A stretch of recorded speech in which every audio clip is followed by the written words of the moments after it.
to show the love that we have for the country. Thank you very much. I need to hand over the microphone to one person next, then I come back here. Sylvia Ngati. Sylvia, if you can take 1 minute and give us your reflection as well.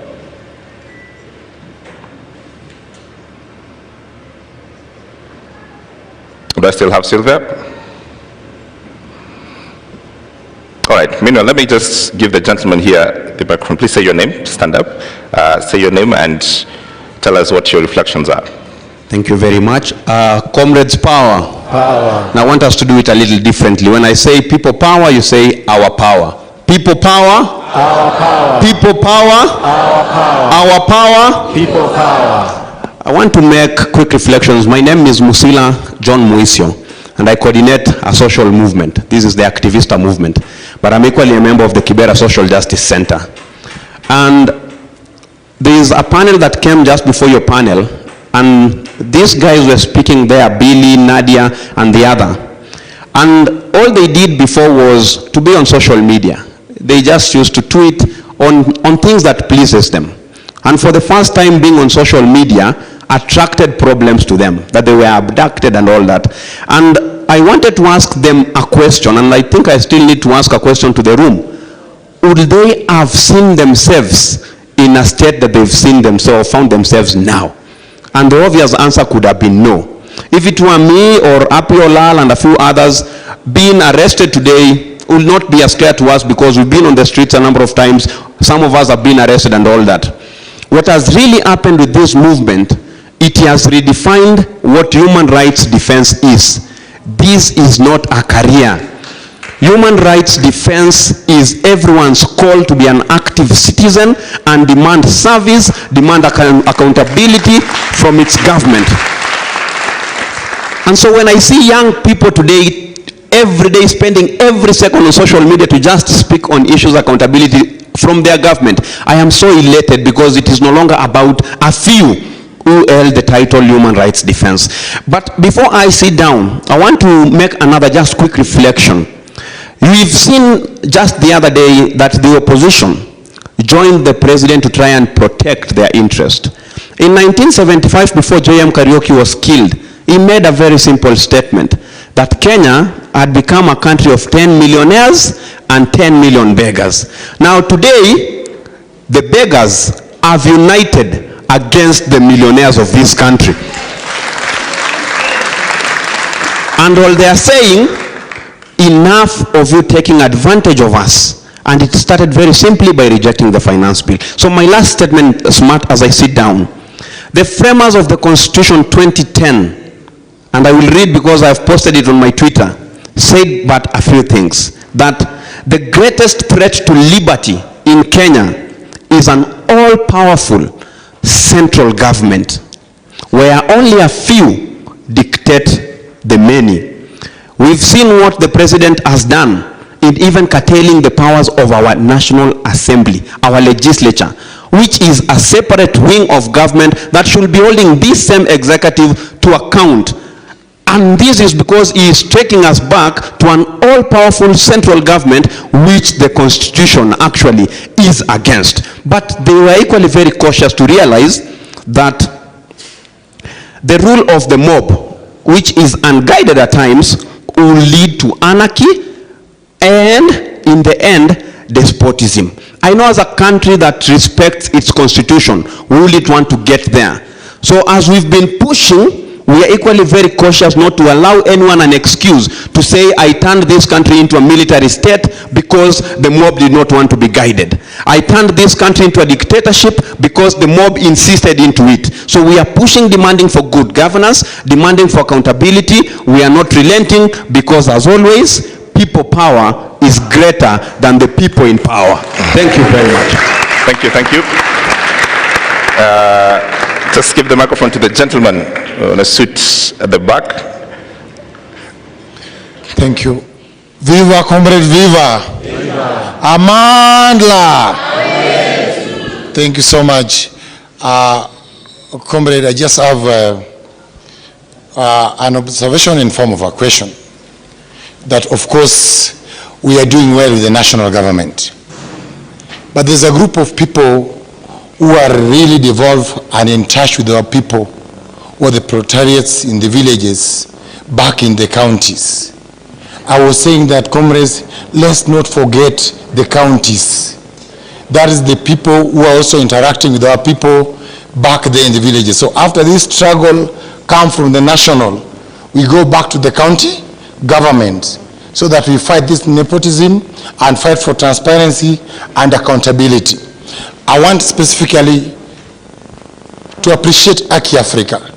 I was there, smart, I'm traumatized up to date.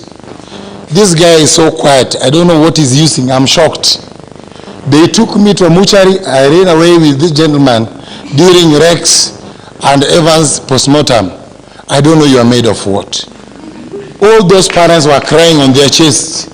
I was shocked to see them still walking. I was shocked on the hardest day of the strike. You know, on Thursday, few people came. Among the few who came, and Shakira and the rest, now to notify us and to get us very, very easy on Thursday. I remember those guys were going to an extent of tear gassing where people were being treated.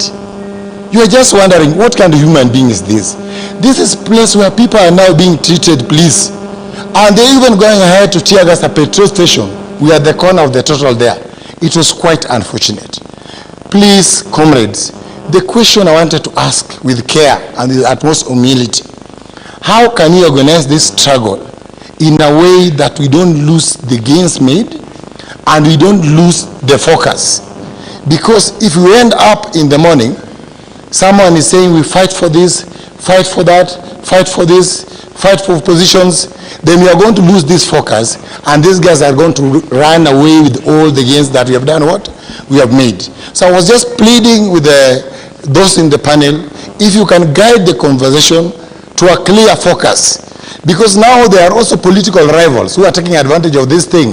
Like someone is planning to vie for 2027. What is the next thing? 20 to Salami and Ani.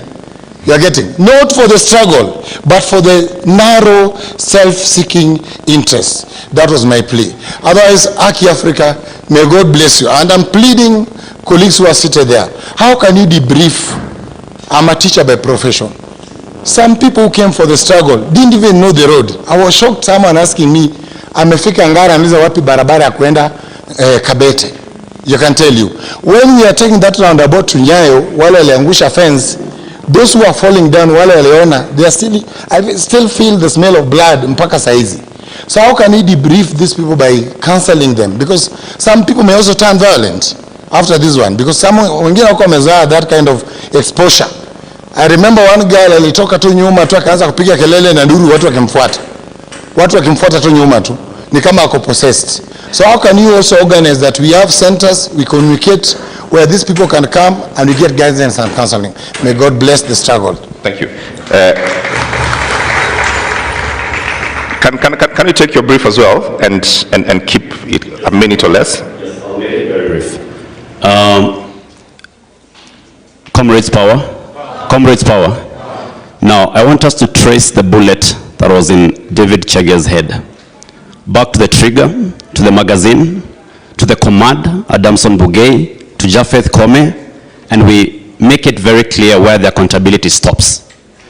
My point is this: the person who is ultimately responsible for all the death, the destruction, is the president. Okay? Let's not make excuses. Let's not say the police, the police, the police. They are individually culpable, but ultimately it's the president who takes responsibility. RUTO must go. RUTO must go. As I finish, I think the problem we have, and I'll put this to the panel, I think we have a country that is lacking ideology. And please, civil society, help us define the ideology for this revolution. Because we have inherited a system, colonial government and governments after, where governance is about brutality, repression, plunder, and pillage. So can we have an ideology moving forward so that when we fight, when we occupy spaces, we're occupying spaces knowing the Kenya that we are fighting for is defined by this certain set of values. Otherwise, without values, we'll get back, certain politicians will come back, and we'll have the same battle over and over again. Thank you. RUTO must go. All right, can I get ladies in the room, please? So bring the microphone to the front. Yes. Good afternoon, everyone. It's good afternoon, I think. My name is Myrna. I'm a forensics specialist. I've had the privilege of working for government, working outside of government, and now I work as a consultant, and I'm sure Hussein is laughing because he knows there's a place we met. I have a question, slightly, the two issues. He brought up a forensic issue, but my question, I think it's just an issue of reflection. Since the start of the protests, I've been wondering, and when I go into every office, I see the picture of the president. I don't mean any disrespect, but is that also a symbol of, that is compulsory? You understand, like, I wonder why I don't see the picture, a framed, beautiful picture of the Constitution of Kenya, of the preamble signed by the Kibaki. I mean, that is what we give the president to uphold. That is his custodianship in terms of mandate when you are a president. So I think we have to do away with the frills, with that kind of, you know, self-aggrandizement, idolatry somewhat, because it's also, you know, it's behavior modification. You keep seeing this image, and instead of seeing the Constitution, instead of seeing the rules by which we want to govern ourselves as a society, we see a person. And so none of us can get away with seeing this person, either at national government level, offices, public offices, private sector offices, county governments. I think it's time for us to put the symbols of power by the people where they should be, and the symbols that need to be transitioned out, as my dear comrade has said, you know, is then moved towards what's the ideology of this revolution. I would say we need accountable governance. We don't just need governance, we have governance. We try to use elections to eliminate people. You know, I would say this, I mean, eliminate them out of the competition. Elections have been used to vote people out, but we don't vote in the person we want, because we don't see the person we want. We're just left with two choices, and we choose the lesser, you know, I don't want to say it. Someone said the other day that mababas wa Eve, you know. So, you know, we can't do that anymore. And I mean, when I think about all these things, I'm just like, this country is a beautiful country. We have, with everything that has happened, we are here. We are a regional power, we are respected, and we need to move forward from that. But we are now stuck because there is no accountable governance mechanisms in every agency of government, parastatals, sagas, you know, and our priorities are just simply upside down, and our foreign policy is dictated not by us, but by others. And I'm like, we cannot continue like that. We don't want to be the princes that are being ruled by fools. I worked in government for many years. Merit is secondary or tertiary to networks and connections. You cannot change the system from the inside. I tried. I was in government for more than 11 years. You cannot climb. In all those years, I never saw a budget. We were never told, write a budget. You don't prepare for results, what is a planning for results process, or what they would call the equivalent performance contracting. And so it's hard to even appraise people. When people come and say, okay, what have you done? Where is your appraisal? You know, there's no appraisal, right? So I think the ideology should be accountable governance, and if we want justice and we want independent investigations, when I say forensic, say evidence management. Forensic. Evidence management. Who is in charge of evidence management in this country? You cannot have the potential perpetrator be the same person as the investigator.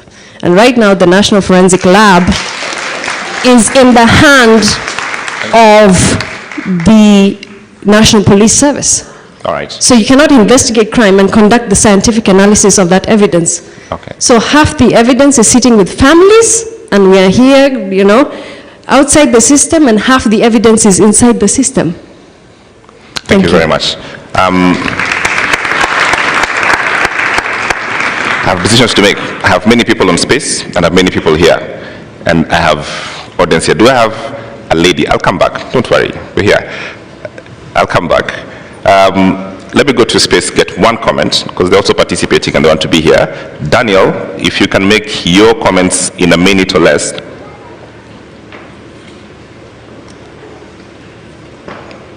Do we have Daniel? Okay, so we'll come back. But let me just get quick reactions to this so to move the conversation forward. Start with you, Irungu.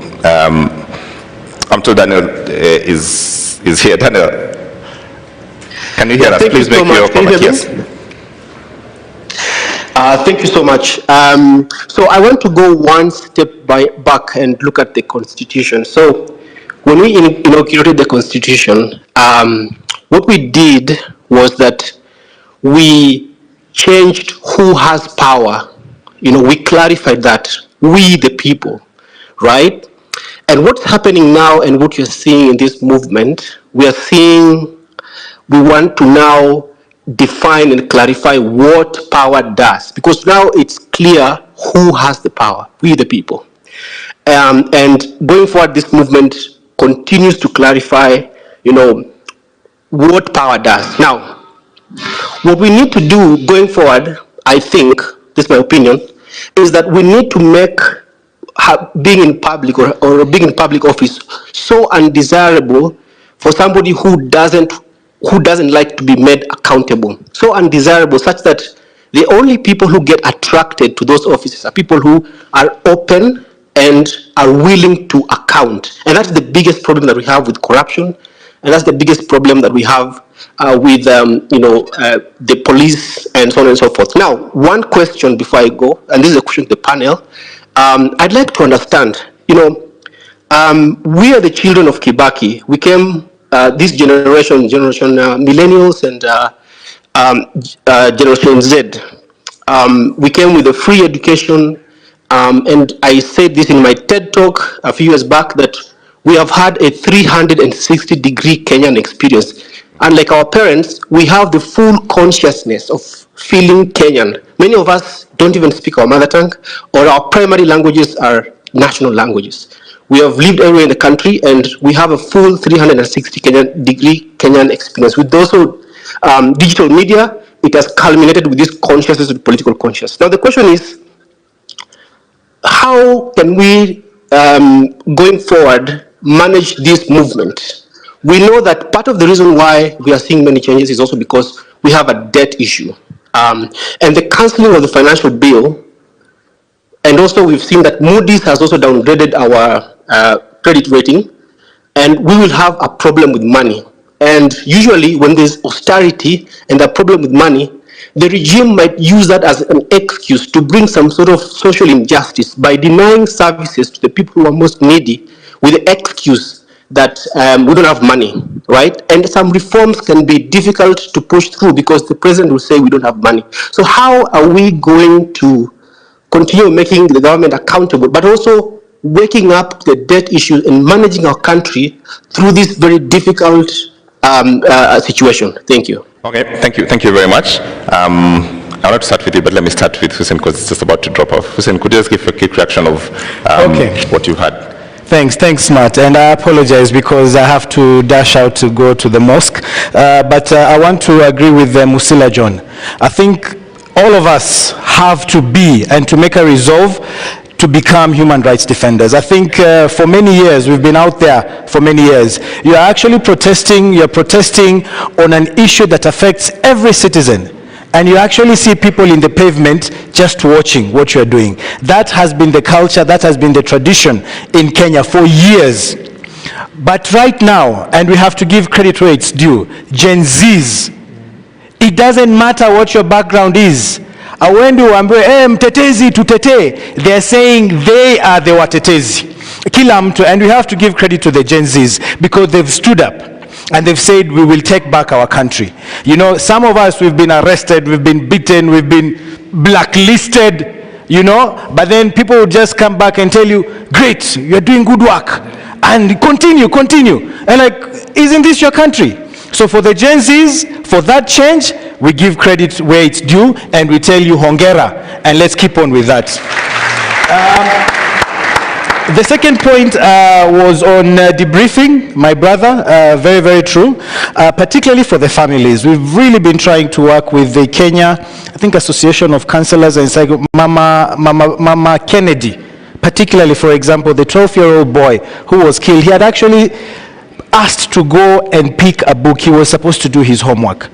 One of, I don't know, if you look at the artwork that he does, and the mother keeps looking, you know, and we have to remind ourselves of what has happened. The 16-year-old, the mother is so devastated. I mean, some of us, tunasema, you know, we are in this, but those families that have been affected, please, if you're near a family, if you're near someone who is injured or who has been affected, please reach out.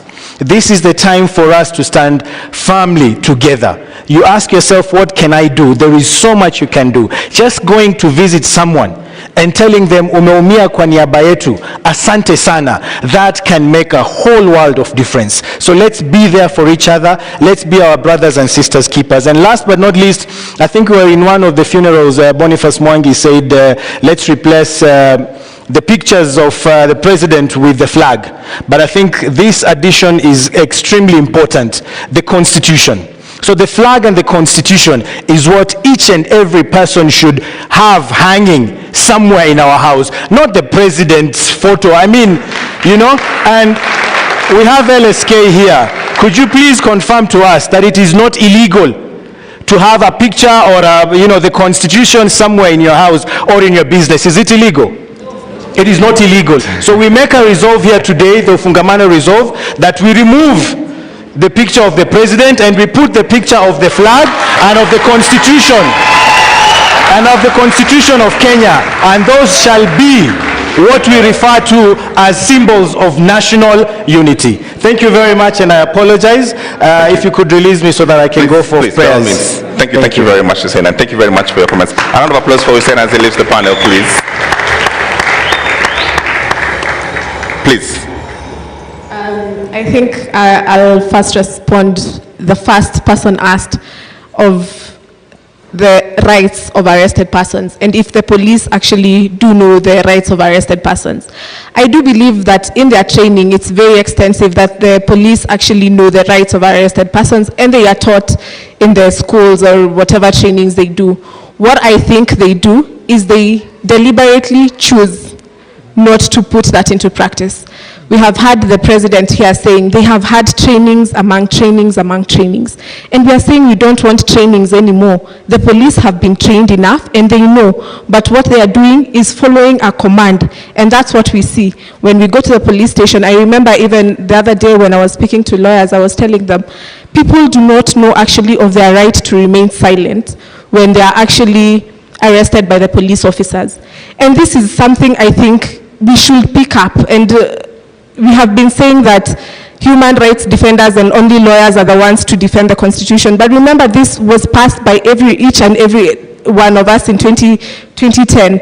And one of it was Article 49, where when you're arrested by a police officer, they're supposed to identify themselves and tell you why they're arresting you. I saw Bonnie laughing here because it is not known in Kenya. So I think it's about time that we take a stand, that we say when you arrest us, you tell us. We have seen now when we said reject finance bill, imeangushwa. Or we have said we need to see a change in leadership, imeangushwa. So I think it's about time that we also bring awareness and let the police know that we are watching. When you arrest us, you're not telling us why you're arresting us.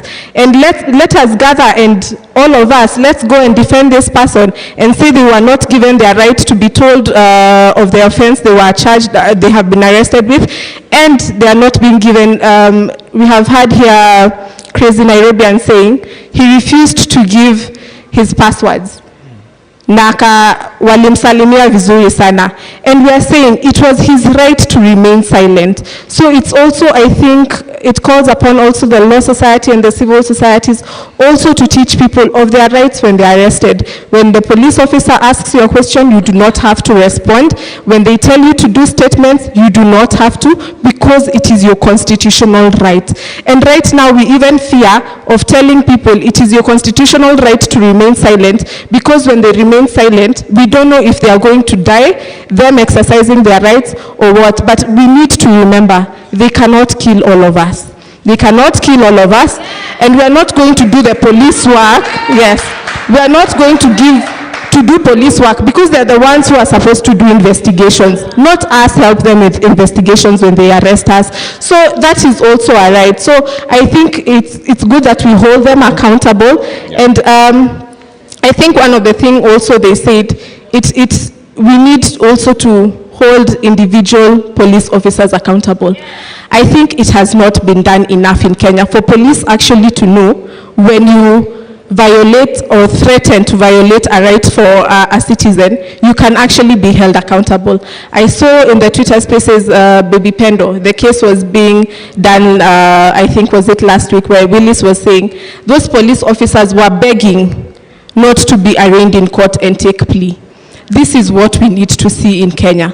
And not after so many years. We have seen from when Baby Pendo died, this is the time they are being taken to court. I think those are the issues we need to hold accountable. The ones who will be held accountable for all this protest and whatever is happening, what we need to ask is quick investigation and them being arraigned in court. Because when we go to the streets, tukishikwa, tunapelekwa immediately, where the investigation, the 1-year inquiry and things like that. I think that is what we need to stand on, and I think we need to stand on business on that and keeping the government accountable.